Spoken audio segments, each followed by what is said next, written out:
I often wonder if I'm the perfect husband.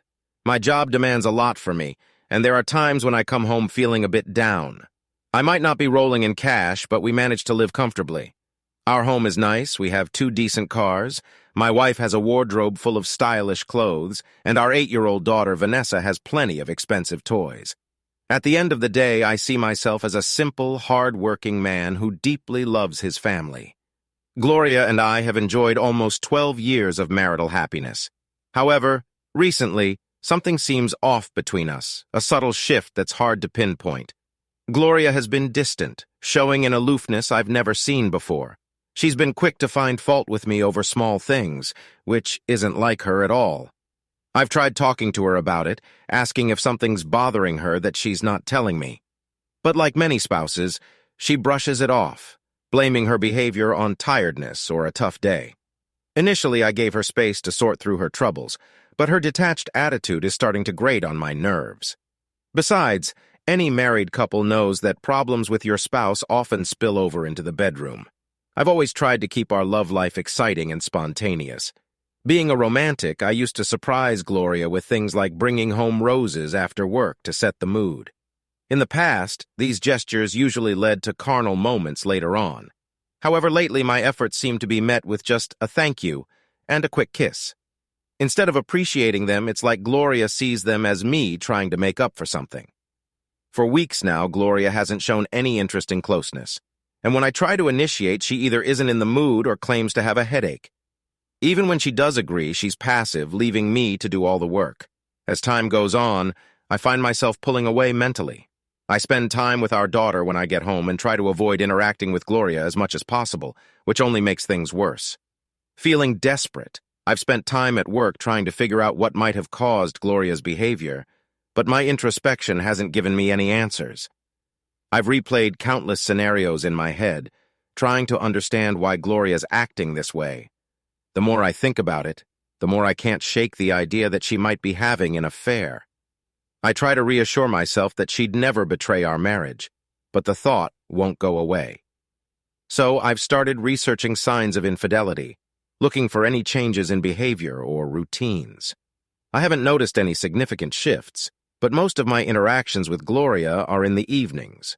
Who knows what she's like during the day? Still, some of the signs of infidelity seem uncomfortably familiar, especially her changed attitude towards me. I've thought about hiring a private investigator, but without concrete evidence, it feels premature and unjustified. All I have are suspicions, not enough to justify the expense of a PI. So I started investigating on my own, trying small tactics like calling home during the day to check if Gloria was there, but the results were inconsistent. Taking matters into my own hands, I got an old surveillance camera to discreetly set up under the eaves of our garage. I connected it to a hidden tape unit behind some paint cans, hoping to monitor any unfamiliar cars approaching our home. However, after 2 weeks of surveillance, there were no signs of suspicious vehicles. Sometimes I saw Gloria leaving the house, only for her to later say she'd been home all day. However, her absences were brief, seeming too short for anything significant to happen. Unless her potential lover was remarkably fast, these outings might have been just regular errands she didn't think were worth mentioning, hardly proof of an affair. As time went on, my suspicions remained. No solid evidence, Gloria's mood worsened, and our carnal moments became rare, leaving me frustrated. With our 12th anniversary approaching, I saw a chance to inject some excitement into our marriage again. I suggested celebrating with a night out, something we hadn't done in ages. Perhaps dinner and dancing could reignite the spark between us. Eager to reconnect, we arranged for Vanessa to stay at my parents' house for the night, giving us freedom without time constraints. I booked a table at Gloria's favorite restaurant, Plato's Place. As we were seated, I hoped to bring back some of the magic from our earlier years. But Gloria seemed tense for reasons I couldn't figure out. Ordering a bottle of wine seemed to relax her, and our conversation regained its playful tone. After dinner, Gloria was eager to hit the dance floor. Though I suggested trying a new club, she wanted to go to our usual spot, a cozy venue with dim lighting and music for an older crowd.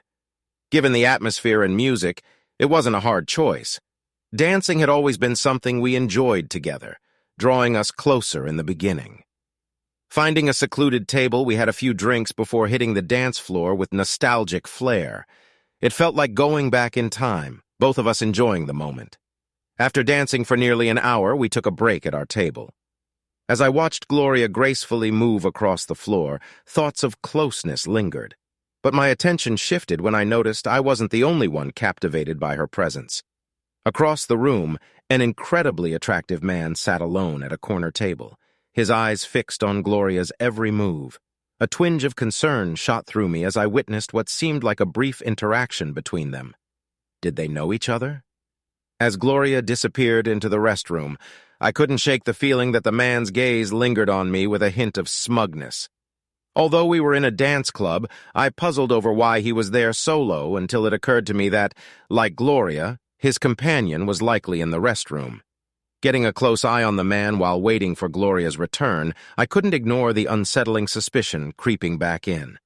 When Gloria asked for another glass of wine, I hesitated. The idea of her sitting alone while I went to the bar didn't sit well with me. Catching the attention of a bartender, I opted for quicker service. Despite feeling Gloria's disappointment as the server approached, I had a sinking feeling that the evening was about to take a turn for the worse. It was a gut instinct I couldn't shake. Dancing over my shoulder, I saw the same man still seated alone in the corner, confirming my suspicion that he was indeed by himself. "Who's the guy over there?" I asked, catching Gloria off guard momentarily. I thought I'd detected a hint of panic in her eyes before she swiftly regained her composure. "What guy?" she responded innocently, though her tone betrayed a hint of discomfort. "The guy over there," I persisted. "The one you exchanged glances with on your way to the bathroom." Gloria quickly denied it. "Honey, I don't know what you're talking about. I didn't exchange glances with anyone." Just as our drinks arrived, I noticed Gloria's eyes darting past me. Turning, I saw the man approaching our table, bypassing me entirely as he addressed Gloria with a request to dance. "No thanks," I interjected sharply. My tone revealing my displeasure, his response was mocking. "I was talking to the lady," he retorted with a smirk. "Yeah, well, the lady is my wife, and I decide who she dances with." I snapped back, feeling a surge of indignation. Gloria intervened, attempting to diffuse the tension. "Darren, you're being rude," she admonished gently. "Rude? Do you even know this guy?" I demanded, catching her off guard with a question. "He's the one I was talking about. I don't know what's going on between you two, but it's incredibly disrespectful for him to approach my wife without even acknowledging me," I asserted firmly. Turning back to Gloria to continue our conversation. "Had he asked if I would mind you two dancing together, I might have considered it, but now, not a chance." I declared firmly, my frustration evident. "Darren, you're being silly," Gloria retorted, her tone now edged with impatience. "There's nothing going on between this gentleman and me. Yes, we're married, but you don't owe me. I'm not your slave, and if I want to dance with someone, I will." I couldn't believe my wife was speaking to me in such a disrespectful manner. It was a level of disrespect she had never shown before. Though I was seething with anger, I made a conscious effort to control my temper as she continued speaking. "Funny, I just want to have some fun," she said, her tone softening. "Gloria, it's our anniversary. I want to have fun too, but with you sitting here watching you dance with someone else is not my idea of fun. Especially after I've asked you not to dance with him," I responded, struggling to maintain composure. "Now you're right. I don't own you, and I can't stop you from dancing with him." But if you do, then you'd better get him to take you home too, because I'll be gone after 12 years together. I could easily decipher Gloria's emotions from her expression. Despite her outward anger, I was surprised she couldn't detect the same emotions mirrored on my face. "Well, it's impolite to keep this gentleman waiting while we argue. I'm going to dance with him and we'll discuss this later," she snapped, her words cutting through the tension. The jackass wore a triumphant smirk as he extended his hand for Gloria to take. She accepted, placing her hand in his as they made their way to the dance floor. I'm certain they didn't notice my departure as I slipped out the door before they even began to dance. By the time my cell phone rang, I was already several blocks away. "Where the hell are you?" Gloria's voice sounded contrite through the phone. "I'm heading home to pack a bag." "Why?" I responded tersely. There was a moment of silence. "What do you mean, pack a bag? Where are you going?" she questioned, her tone shifting to confusion. I don't know yet, but I need to get away from you, I stated firmly. I've reached my limit. You can't be serious, Darren. It was just one dance, for heaven's sake. Are you really going to throw away 12 years of marriage over this? She pleaded. It's not just about the dance, Gloria. Why would you stay married to someone you don't love or respect? I haven't caught you in the act, but I strongly suspect you're cheating on me. Maybe with the guy you just danced with. I saw how you looked at each other when you went to the bathroom, and when he came to our table, he treated me with the same disrespect a man shows the husband of the woman he's involved with. None at all, I firmly asserted. Darren, her voice softened. I do love you and respect you. I swear there was nothing going on between that guy and me. I would never cheat on you. Why would you even think that? You've got to be kidding me. We haven't been carnal in over 2 weeks, and when we are, you're barely present. You've been irritable and short-tempered for the past 2 months.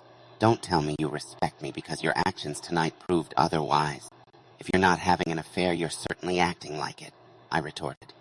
There was a long pause before she responded. I'm sorry, Darren. I didn't realize.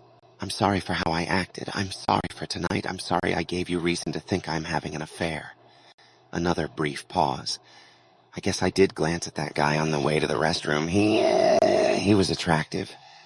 I noticed him while we were dancing too, but I'm not having an affair with him. Please, honey, please just come back and pick me up. We can talk about it. Nope. Like I said, I've had enough. I told you if you danced with that guy, you'd have to find your own way home. And I meant it. I'm pulling into our driveway right now. By the time you get home, I'll be gone. If you're having an affair, maybe you should just go home with your lover boy and forget about me. Honey, please believe me, I'm not having an affair. Look, I'll grab a cab, but please just stay there until I get home, Gloria pleaded, desperation evident in her voice, a stark contrast from earlier. We need to talk this out, please, she begged before abruptly ending the call. Upon arriving home, I swiftly packed a bag and left the house. Within 12 minutes, curiosity nagged at me. Would Gloria really take a cab home, or would the guy drop her off? I drove down the block, switched off my lights, and waited. 15 minutes later, a yellow cab pulled into the driveway. Gloria hurriedly exited and darted into the house. Satisfied with what I saw, I headed for a motel. Almost immediately, my phone began to ring again. I switched it off. Though I lacked concrete evidence of infidelity, my suspicions remained strong. I was nearly convinced that Gloria and the man she danced with knew each other. Perhaps now was the time to hire that private detective. If I wasn't at home, maybe she would seek solace from her lover. The following day, I scoured the yellow pages for the most promising private investigator. After visiting his office and providing a retainer, I headed to work. My secretary, Joan, informed me that Gloria had called 20 times already, and something was amiss. I explained our marital issues and my decision not to return her calls, instructing Joan to relay this message. I also informed the receptionist not to allow Gloria entry to the offices if she showed up. I needed to give the PI a chance to uncover the truth. Now it was a waiting game. After that same afternoon, Andrea, our neighbor, called. Despite my reluctance, I answered, expecting the conversation to revolve around Gloria. "Darren," she began, "Gloria told me about the other night. She's been trying hard to apologize, but she says you won't talk to her." "That's true," I responded firmly. "I have nothing to say to her." I heard a sigh on the other end. "She also mentioned you suspect her of cheating on you. Do you really believe that?" "Unfortunately, I do," I admitted. "Her behavior has been strange for over 2 months now. The incident the other night only reinforced my suspicions." "Reinforced?" she questioned. "All she did was dance with a guy." "No, that's not quite accurate." I saw the exchange glances before he came to our table. It was very disrespectful to me, and Gloria chose to support him. Despite my warning her about the consequences, she ignored my feelings. "I'm almost certain they're romantically involved." "Darren, really? I think you're jumping to conclusions. I've been your neighbor for years, and if Gloria was cheating on you, I'm pretty sure I would have noticed something. I've never seen any unfamiliar cars parked outside your house, nor have I seen any strange men coming and going. Please, She knows that dancing with that guy was a mistake. She got upset because you told her not to, but she's realized you were right. Trust me, Darren, I know Gloria and she wouldn't cheat on you. I'm not so sure anymore, Andrea. Her actions the other night didn't exactly show love. Please, Darren, just talk to her. You won't solve anything if you don't communicate. I knew Andrea made sense, but I needed time for the private investigator to work. Andrea, do me a favor. Let her know I'll call her in a couple of weeks. I still need some time to think things over. Another sigh came through the phone. Okay, Darren, I'll pass on the message, but please promise me you'll call her then. All right, I promise, I assured her. After saying goodbye, I found myself thinking once more. Andrea and her husband Jack were close friends, and I couldn't imagine Andrea lying to me. If Gloria was indeed being unfaithful, she was doing an excellent job of hiding it. For the following 2 weeks, I experienced overwhelming anxiety. I reached out to the investigator multiple times, but there were no substantial updates. Eventually, he summoned me to his office, and as I took my seat, my stomach twisted with nerves. He pushed a manila envelope towards me, and my hand shook as I lifted it. He suggested I overlook the routine details and directed me to the bottom of page 5. With shaky fingers, I flipped through the report until I reached the designated page. Could this be the evidence I desperately sought? After a thorough investigation, this office found no evidence to support the client's suspicions of infidelity by his spouse. I felt like the ground had shifted beneath me. Unsure of how to react, I looked back up at the investigator. Are you sure? I'm not asking. Disbelief evident in my tone. Mr. Barnes, my team has meticulously monitored your wife's every move over the past 2 weeks. We've observed the house, monitored her communications, and trailed her whenever she left. We've scrutinized her phone records and credit card statements. There's simply no indication of any affair, he affirmed. Relief washed over me, threatening to overwhelm me. I struggled to contain my emotions, resisting the urge to break down into tears of relief right there in his office. Go home, Mr. Barnes, the investigator advised, gently returned to your wife and child. In my line of work, happy endings are a rare sight. I thanked the investigator before returning to my hotel room, knowing I needed more time to think. Over the weekend, I pondered everything that had happened. By Monday morning, I felt prepared to make an important call. When Gloria answered, her voice trembled with emotion. "Hello, it's me," I replied. "Are you okay? You sound upset." There was a moment of silence before she spoke again. Darren, I'm so sorry. I just don't know what to do if you don't come back to us. I've tried to be strong for Vanessa, but I can't stop crying. I'm sorry. I realize now that I took you for granted. You were right. I should have made it clear to that guy that I was with my husband and not interested. I showed you no respect. And I don't know why, because I do respect and love you. I promise, Darren, if you give me another chance, I'll never make that mistake again. Her heartfelt plea caught me off guard, a stark contrast to her behavior at the dance club. As I hesitated to respond, she jumped to a conclusion. "You're not coming back, are you?" she asked, her voice filled with despair. "No, Gloria, I am coming back," I reassured her, "but only on a trial basis. I want my wife back, the woman I fell in love with, the woman I married. She's here, Darren, truly. I'm here waiting for the man she loves." Andrea insisted, her sincerity evident in her voice. "We'll see. Despite everything I've been through, the attitude, the lack of closeness, the disrespect, I'm still not entirely convinced. Not yet." I informed her that I'd be going to the motel after work to gather my things, but I'd be home tonight. There was a moment of silence before Gloria spoke, her voice filled with remorse. "I love you, Darren. I'm deeply sorry for the way I treated you. I don't want to lose you." Despite her words, I couldn't shake off my reservations. I was still upset, and despite the evidence to the contrary, I couldn't shake the feeling that Gloria knew the man from the dance hall. After work, I collected my belongings and returned home. Vanessa greeted me enthusiastically at the door, unaware of our recent troubles. Gloria was there too, wrapping her arms around me and showering me with affectionate kisses. In that moment, as I kissed her back with fervor, I couldn't deny that I still loved my wife. That was 2 years ago, and since then, married life has been nothing short of wonderful. Gloria has once again become the woman I fell in love with, both inside and outside the bedroom.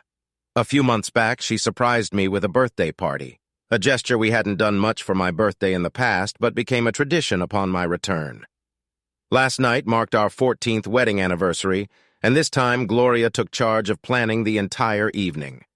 When I arrived home from work, she greeted me with tickets to a dinner playhouse to see Man of La Mancha, one of my favorite plays. After the show, we took a leisurely drive down to the lakefront and strolled along the beach. With the moon casting its gentle glow and warm breezes blowing in from the lake, it felt like a scene out of a romantic movie. "I love you, darling," I whispered, feeling as if we were still in the honeymoon phase of our relationship. "And I love you very much, my dear," replied my adored wife, her eyes sparkling with affection. Although spring had officially arrived a couple of weeks earlier, according to the calendar, it wasn't until this particular day that Gloria could venture outside without her bulky winter coat. It symbolized the definitive end of yet another harsh Chicago winter. Stepping out, Gloria deeply breathed in the fresh morning dew left by the gentle April shower overnight. A smile played on her lips as she recalled the warm, secure feeling of being cuddled by her husband in bed, listening to the soothing raindrops. On her way to the car, Gloria noticed the beautiful blue wildflowers sprouting from the lawn, their resilience in the face of winter's challenges, reminding her of spring's inherent desire for renewal and fresh starts. Humming along to the tunes on the car radio, Gloria headed to the cozy coffee shop where she was meeting her friend Zara, whom she hadn't seen in a while. Zara had a son the same age as Vanessa, Gloria's daughter, and their friendship had blossomed years ago at a school event. Since then, they had remained close friends, sharing each other's joys and challenges. Zara had arrived early, securing a snug table in the corner by the window. They exchanged waves and smiles through the glass as Gloria entered. The aroma of freshly brewed coffee filled the bustling cafe, as Gloria joined the queue of customers eagerly awaiting their Colombian bliss. When Zara spotted Gloria, she rose with a grin. "Hi," they both exclaimed, sharing a warm hug before settling into their seats. "It's been too long," Gloria remarked. "How have you been?" Zara's eyes lit up as she shared updates. They reminisced about old times, chuckling at memories from school events. Stories about their children flowed, marveling at how swiftly time had flown. As they dove into conversation, Zara leaned in, lowering her voice. "Gloria," she whispered, "can you keep a secret?" "Absolutely," Gloria replied, miming, locking her lips and tossing the key. "What's up?" "I probably shouldn't be telling you this," Zara confessed, excitement evident. "But I've been, seeing this guy." Gloria's coffee paused midway to her lips as she stared at her friend in surprise. "Wait, are you saying you're considering an affair?" Zara flashed a mischievous half-smile. "Well, we haven't crossed any lines yet, but I'm seriously thinking about it. It's Eric. He's different, you know? He makes me feel alive. But I'm worried he might lose interest if I don't take it further." "Wait," interjected Gloria, concern in her voice. "Have you thought about the consequences? Are you ready to risk your marriage for him?" Zara shrugged, a hint of nonchalance in her tone. "Oh, I'm not talking about leaving Nick or anything. It's just a bit of excitement on the side. The spice of life is, they say," she remarked with a smile. "And don't worry, I didn't sure Nick never found out. He'd be devastated if he knew. Plus, Eric's married too. We'd have to be discreet." Gloria grappled with a surge of anxiety, torn between her loyalty to her friend and her own moral compass. After harboring her own secret for 2 years, she decided to confide in Zara. "Zara, remember a couple of years back when Darren and I went through a rough patch? He actually left me for a while, remember?" "Yeah, I do. But you never really opened up about it." "I didn't want to pry," Zara replied. "I never told anyone. And you have to swear not to breathe a word of what I'm about to tell you to another living soul," Gloria said, her tones serious. Zara nodded solemnly. "Of course, Gloria, I promise. If this ever got out, it could ruin my marriage. That's why I've kept it buried. But, you need to hear it before you make any decisions that could jeopardize your own marriage." Gloria paused as the waitress refilled their coffee cups, then continued, her voice low and urgent. "I'm probably not so different from most other married women out there. For 12 years of marriage, I started feeling, bored. Everything was becoming routine. It was like after all those years, I looked around and realized, what am I doing? Where am I going? Nowhere. I felt stuck like I had no real life of my own. Exactly, Zara interjected, her eyes showing understanding. I know exactly how you feel. Zara? I think most women experience something similar. It's not that you don't love your husband. I adore Darren with all my heart, but suddenly it's like something's missing. I started feeling like I was slipping into a slight depression. Nothing felt exciting anymore, not even lovemaking. And it wasn't anyone's fault. Darren was doing everything he could for me, especially in the bedroom. I should have been over the moon, but nothing seemed to lift my spirits, not even school functions. Gloria took a moment to sip her coffee, gauging Zara's reaction. Seeing her friend's attentive expression, she continued, and then I met Louis Hugh. You?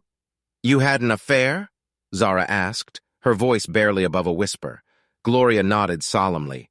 An emotional affair? Yes. Thankfully, I came to my senses before it turned physical. Thank goodness, she added with a heavy sigh. I was at that little grocery store on Marshall Avenue one day, and there he was. Oh, Zara, he was absolutely stunning, with his rugged good looks, sandy blonde hair, and those mesmerizing blue eyes that sparkled like Robert Redford's, and tall, too. I'm certain he was well over 6 feet.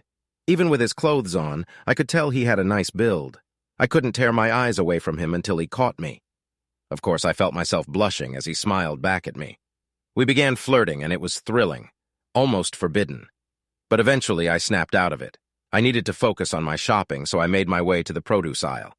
As I reached for some tomatoes, I accidentally bumped into him. He looked at me with those captivating blue eyes and that charming smile and greeted me. Zara.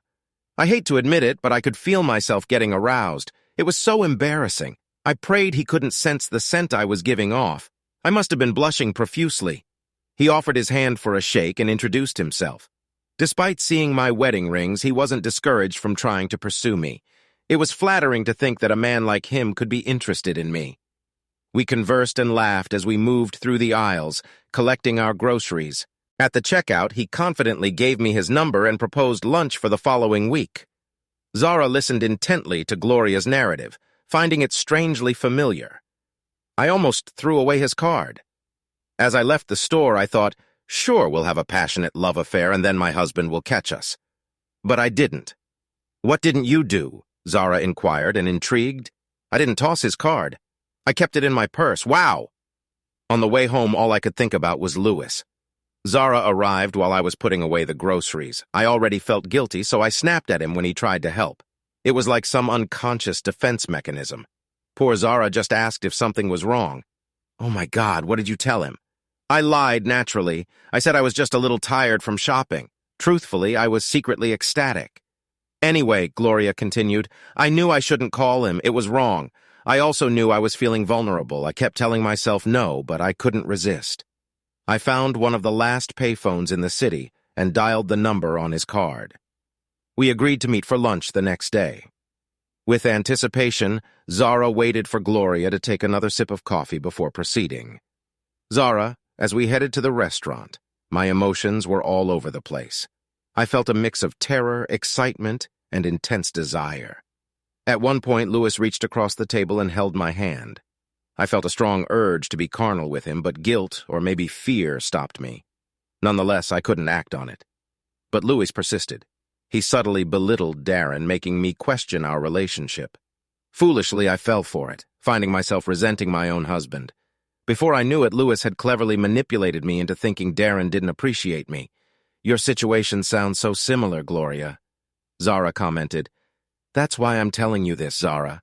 I want you to realize what you might be getting into. Has your guy mentioned Nick yet? Not much, Zara replied, pausing. Well, he's asked a few questions like, does your husband realize how lucky he is? Stuff like that. I understand. Gloria nodded knowingly. And now you're starting to wonder, right? Well, Zara, it's amazing how things can go unnoticed. When Darren left, he mentioned I'd been distant for over 2 months. I hadn't even realized, same with our closeness. I couldn't feel passion with someone I felt was taking me for granted. As Gloria recounted her experience, she saw realization dawn in Zara's eyes. Think about it, Zara. What kind of man would have an affair with a married woman? Can you imagine Nick doing that? Nick? Anyway, he wouldn't do that, Zara firmly replied. Exactly. So why put your marriage at risk for someone like that? Gloria posed the question pointedly. As Zara pondered Gloria's words, Gloria continued her story. Anyway, we met for lunch again the next week, and with each meeting it became harder to stay faithful to Darren. By our third lunch, he nearly convinced me to go back to his place. I sensed his frustration with my excuses, and I knew if we met for lunch once more, we'd end up in bed together. As we left the restaurant after our third lunch, I casually mentioned needing a new dress because Darren had planned a special anniversary outing. I hinted that we might go to a dance club we used to enjoy, reminiscing about our past fun there. Louis saw an opportunity and seized it. He insisted on joining us at the club, saying he'd dance with me. I cautioned him, reminding him it was our anniversary, and dancing with someone else might upset Darren. But Louis and his arrogance dismissed my concerns, claiming it would teach Darren a lesson. He wanted to show Darren that other men desired me, thinking it would make Darren appreciate me more. "Oh my Gloria, he really showed up at Dee's?" Zara asked, astonished. Gloria took a sip of her coffee before replying. "He did indeed.